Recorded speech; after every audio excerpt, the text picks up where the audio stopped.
loss at number 24 Illinois. So, Coach, brief comment about the game and open up the questions. Yeah, really just, we're all disappointed because, as much talk as they had Illinois about coming in this game and how they were, gunning for us, and I thought we stayed toe-to-toe the whole time there, and, we left 10 points out there. We had, we had a guy open in the end zone, and we, unfortunately overshot him. We missed 2 field goals, and maybe that made the difference at the end. I don't know, you never know, we took all you want, but our kids fought, played hard. It was, did they out-physical us near the end? Probably, but during the game, I thought our kids did a pretty good job. I thought our defense really played well and held up. Offensively, we made a couple mistakes, but we hung in there at the same time. I mean, it goes down the wire, 23-20. If we have one more timeout left, we get a chance kicking off the field, but we get another play, which probably would have happened. So, but it wasn't, and we got to regroup. We got some banged up guys. We lost our right guard, and for a line that's really beat up. Another guy, John Hoff, went in. We got him back Tuesday, and he played today and played all the snaps up. After Dean got hurt in the first quarter. So you can't watching those kids play hard like that. I'll take that team. You talk a little bit about your defense. The first time I've seen this group kind of carry the team at times, give it back to the offense repeatedly. You talk about the step they took, and especially that goal line stand. Yeah, we really thought that was going to happen. I mean, they got a lot of good players running around over there. The front. I thought that's probably how it was going to play out. I think the goal line stand was really huge down there.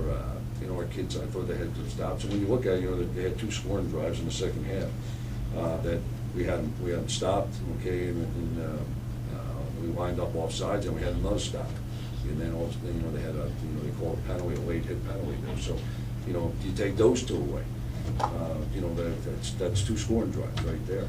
So, sometimes we were our own worst enemy on defense, but they played well. There was a lot of young kids running around out there, and I thought that we did some really nice things. And that goal line stand was nice to see. That matching up against, supposedly one of the most physical teams over there in the Big Ten, and we stayed toe-to-toe. Drew Nowak played well as well as I've seen him play. Yeah, he's, there had to be a lot of guys played really well, because I thought that we held them out. They got some things at the end. They schemed us, pretty well over there in that option game. I thought that gave them some plays. And then they completed a couple nakeds and bootlegs off on us, and I kind of got them going a little.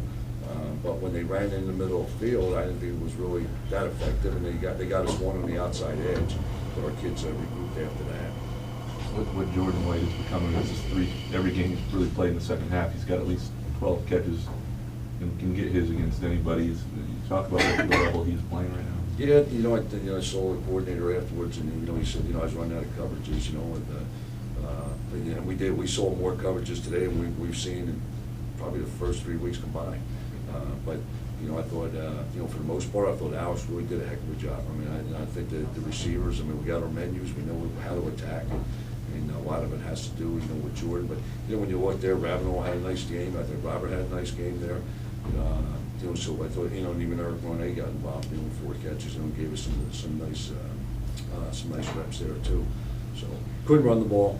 I mean, you try to just to give things breathers, but with John in there, the guy hasn't had, he's hardly even practiced. I mean, last week I think he probably had 18 total reps in practice, and he's out there, facing the defense that is one of the top defenses in the country.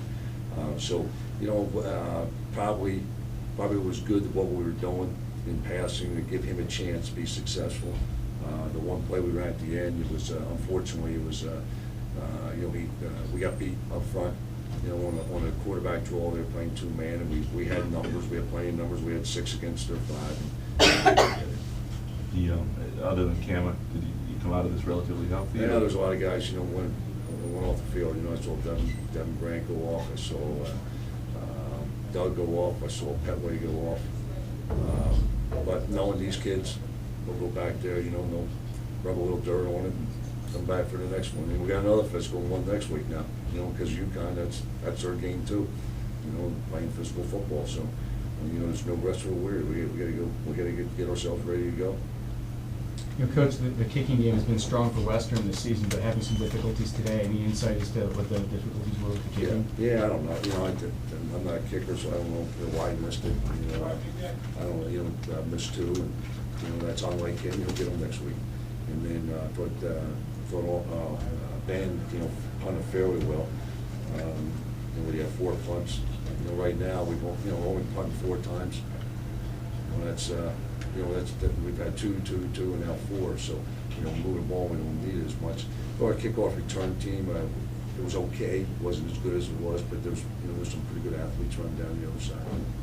Coach, how important is it that the teams drop the psyche of here we go again after the missed field goals and turnovers maybe early in the half and still fighting all the way to the end for future weeks? Huge. You know, I thought the same thing happened last week. You know, I thought when we had the turnover, you know, we could have turned, and it didn't.